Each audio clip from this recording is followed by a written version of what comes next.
Hey everyone, this is Will, the Duel Police. Welcome back to the channel. If you saw my last video, I told you guys I was going to my first Yu-Gi-Oh! Regional in over 6 years. That's a long time to be out of the game. So I went in there thinking that I was going to go 0-2 drop, I was going to play old formats with my friends, and I was just going to have a fun day. Turns out, I went 2-0 and then ended up the day going 7-2. I ended up in top 48, coming in 18th place playing Fluanda Rees, which I will profile here in a minute. So big congrats to everyone who also got their invite, and especially to those who top 8'd. Before I go through my deck profile as well as my matchups, I want to talk a little bit about the event as a whole. Again, this being my first regional in over 6 years, I'm expecting to see us starting late, maybe staying late. I did not expect a lunch break, of all things. So to my genuine surprise, and was very thankful for, the tournament started on time. We broke for lunch after round 3. We were out of there by 7:30, 8 o'clock. That was unheard of in regionals years ago. So that was very awesome. Now the issue with that, I think, does come into the new change in the time rulings, which I could give my opinions on that in a later video. All in all though, the event was great. Being back in the competitive scene is a lot of fun, and I can't wait to play a lot more Yu-Gi-Oh! So with all that out of the way, let's go ahead and get into this deck profile as well as my matchups. Alright, so for this regional I ended up taking Fluanda Rees. As I said, I ended up going 7-2, earning my invite, so it was great. This deck, I know gets a bad rep. I know people do not like playing it, and that feeling was felt throughout the day.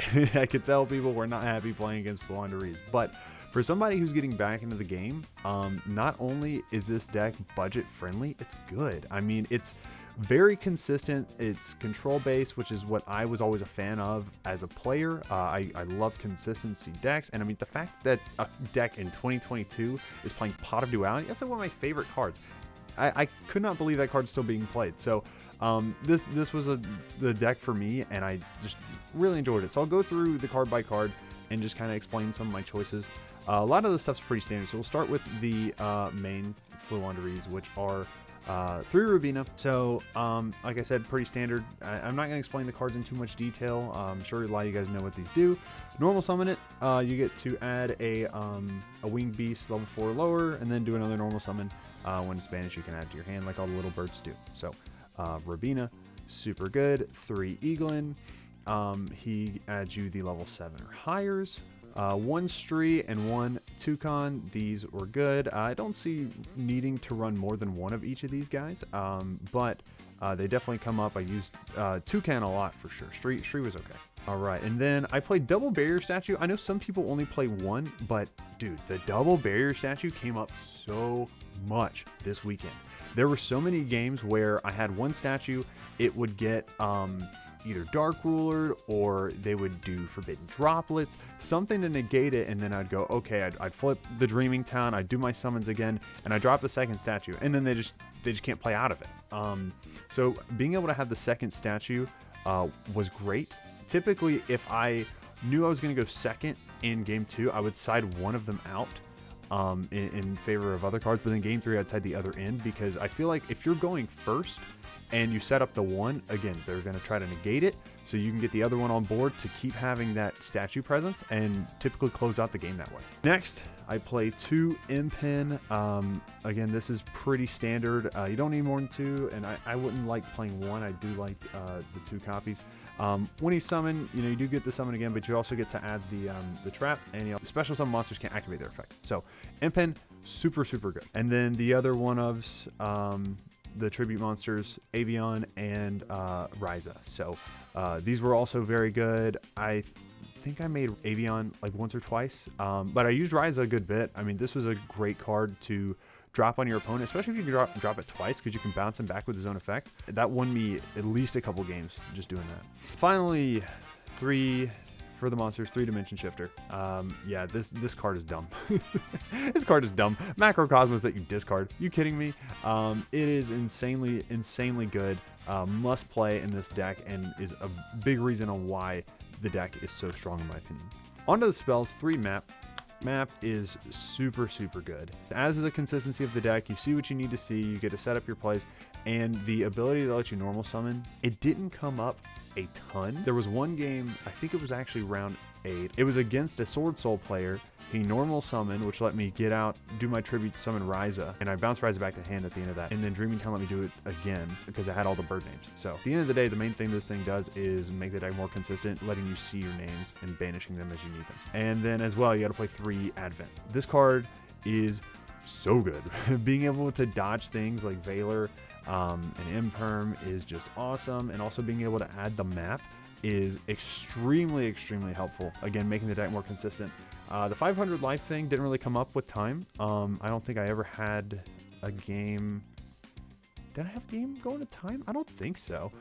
Maybe once, but like, yeah, Advent's still just like a really good card, just being able to, again, increase the consistency of the deck. We play the one of Unexplored Winds. This card is super good. You know, being able to tribute your opponent's stuff is great, and also being able to make your hands a little more consistent helps as well. On to some of the consistency cards. So we do play the 3 Prosperity and the 3 Duality, as I mentioned earlier. I think that these cards are awesome. You know, you do got to see your pieces, and Prosperity, being able to just dig 6 deep and getting what you need, is insanely good. All right, I also played the 3 Dark Ruler No More in the main. Again, another just good card to answer boards, and then you can do your setup. Next are a couple one-ofs, Terraforming and Called By, pretty staple here.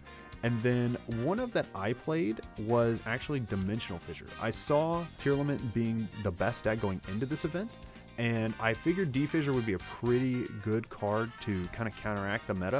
It ended up being okay. I sided it out game 2 if I know I was going to go second, but with D-Fissure, there was one match that it came up, and I actually ended up not even winning the match, but it did force my opponent to play around it, which I guess, you know, is what I kind of wanted. But all in all, this card is good in theory, but it didn't really come up. So I'm not sure if I'll keep playing it in the main, but D-Fissure was solid. For the traps, I play 4 traps. I play the Dreaming Town, obviously. You search this off Impin. It lets you summon during your opponent's main phase, and then you can banish it to book. The book effect came up once to help protect the barrier statue, and then the normal summon effect comes up all the time. I mean, this card is super good. I would debate running 2, but I think the 1 is just fine because you see it enough. If you can get it back, if it hits the grave, you can just stree it out to banish, and then you can summon 2 cannon out of hand. Or if it gets banished because you're under D-Shift or something, you just 2 cannon at it, right? So the card is super good. One of the best parts of the deck, because being able to make your opponent's turn your turn is just awesome. And lastly, I main 3 Infinite Impermanence. Just, you know, a good card. I want to be able to stop effects in the main deck, have some kind of hand trap if I was going second, other than D-Shifter. But yeah, Imperm, just a very good card. On to the extra deck, aka targets for Pot of Prosperity. I never went into this once. I didn't go into the extra deck at all. And in all honesty, it was kind of thrown together. I didn't have everything that I wanted, and I had to just make it something just in case, right? I ended up not needing it. So we'll just go through what I played. So had the Lyra Lust cards, Nightingale, Recital Starling, and Promenade Thrush. Again, this one of these, I don't know. I just kind of threw in because I needed another name just to fill out the extra deck. But they were there just in case we needed to go into Zeus. Downer and Zeus, obviously. So thought I might go into those. Ended up never needing it at all. Other cards, Relinquished Anima, some Charmers, some Nightmares, Unicorn and Phoenix, Underworld, Goddess of the Closed World. Again, played this thinking I might need it, so ended up not. And then the last cards, I ended up siding a copy of Ultimate Slayer, so I did have a couple targets. So I had these for link targets, just so I could draw or add a Winged Beast. For the Synchro target, I had the one Pegasus Agnister, and I had one Garura. So those were my cards in the extra deck. Like I said, I mainly just banished them off Prosperity, but you know, the option to have them there was good. All right, on to the side deck. So like I said, I kind of just made with what I had. Shout out to my buddy Paul for letting me borrow the Ultimate Slayer as well as the Garura. Again, didn't come up, but thanks for the Garura for being fodder for prosperity. Ultimate Slayers, I think, is a really good card. I did side it in a couple times. It just never came up, but I think this card is really awesome. Lightning Storm, I ended up pulling one a couple days before the tournament, so I threw it in. I wish I had more of these. I did side this in, came up a couple times. Very good card in the side. Again, I want to play more. Harpy's Feather Duster, because I do play the Harpy's Feather Storm. And I also sided 3 Cosmic Cyclone. This was mainly for the line decks and Runic and things like that that played back row, so the Cyclones ended up being alright. Next were the Feather Storms. These cards were solid. If I, like, game 3, like I knew I was going first or something, or even game 2 if I was going first, I would side this in over the Imperm if I felt like I didn't need both of them. I was a big fan of this card. I mean, just the fact that you just negate all effects your opponent activates is just super good. The last cards, I played 3 Evenly Match, just a really, really good side deck option. That card came up a couple times a day, and 3 Anti-Spell. Obviously, you know, just Floodgate, stopping our opponent from playing. All in all, like I said, I do like this deck. I really enjoyed playing it. I had a lot of fun piloting it. And like I said, I know it gets hate, but it's really easy to pick up. It's super easy, especially for somebody who has been out of the game, to kind of learn the ins and outs of it, the tricks of how the deck works. And it's just very consistent on a budget. So anyways, that was the list. Let's get into the matchups. So my first round, I played against Dynamorphia. Did not really know what that deck did. I've seen it played a couple times on Master Duel, but all in all, I wasn't too familiar with the cards. I ended up winning 2-1. Game 1, I talked about the consistency of Fluanderies. I bricked. I bricked so hard. I opened 2 Eaglin, 2 D-Shifter, and a Ryza. And for turn, I drew the 3rd D-Shifter. I could not do anything game 1. I lost. Game 2, I won it out. And then game 3, I think I won off of an Evenly Match, if I remember correctly, and then just set up a barrier statue. So all in all, that was a good game. Round 2 was against MathMech. And again, being out of the game, I don't know what a lot of these decks do. So ended up just kind of winning that one through barrier statue control. Round 3 was against Heroes, and I believe her name was Gwen. She was an awesome hero player. I got waxed. I went 0-2. She 0-2'd me. Game 1, she put out the Dark Law and in a DPE, a Dark Law and DPE. Game 2, I bricked. I drew nothing that interacted together. I had like the Ultimate Slayer, but she didn't have like a fusion on board to use with it. I had the unexplored ones, but I didn't have a way to like summon a big monster. Like it was bad. So I went 0-2 there. Round 4 was against a Runic Tearlament player, and that was my first time really playing against the Runic cards. And it was interesting because I didn't know exactly what they did. The banish effect was annoying, especially when it would hit like my Ryza or my Avion and I couldn't use it. Did end up winning 2-1 though in that matchup. In game 3, I went first. I set up the board with Impin and Barrier Statue, set a couple, pass it over to him. He played the field spell, went to end phase. At end phase, I chained a Cosmic Cyclone, banishing it. Then I got to summon another Impin and just do a lot of damage. And at that point, we were coming low on time, and he wasn't able to make a comeback. So I moved on 3-1. Then in round 5, I played against the Mirror, who was a really cool guy. I think he ended up X2 or X3. I saw him around me at the final tables, or at the last round. He was right around the top tables. And he ended up winning.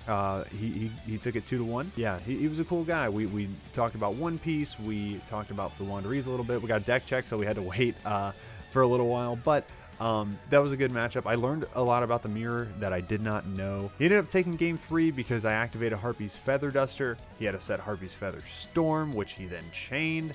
And he got to search his own Feather Duster.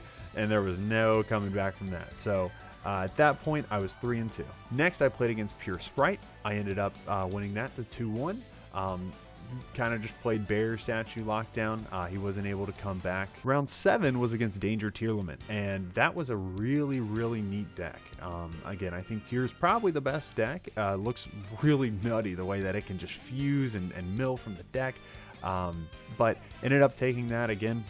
Barrier Statue too strong. Round 8, I played against Tinyi Sword Soul, and this guy was actually sitting across from me the round before. I'd seen him throughout the day. We've chatted a little bit.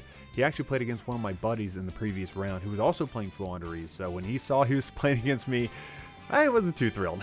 But I ended up taking that 2-1. Partially that was because of the barrier statue, but also in game 3, like I said, I ended up using the map's ability to let me normal summon.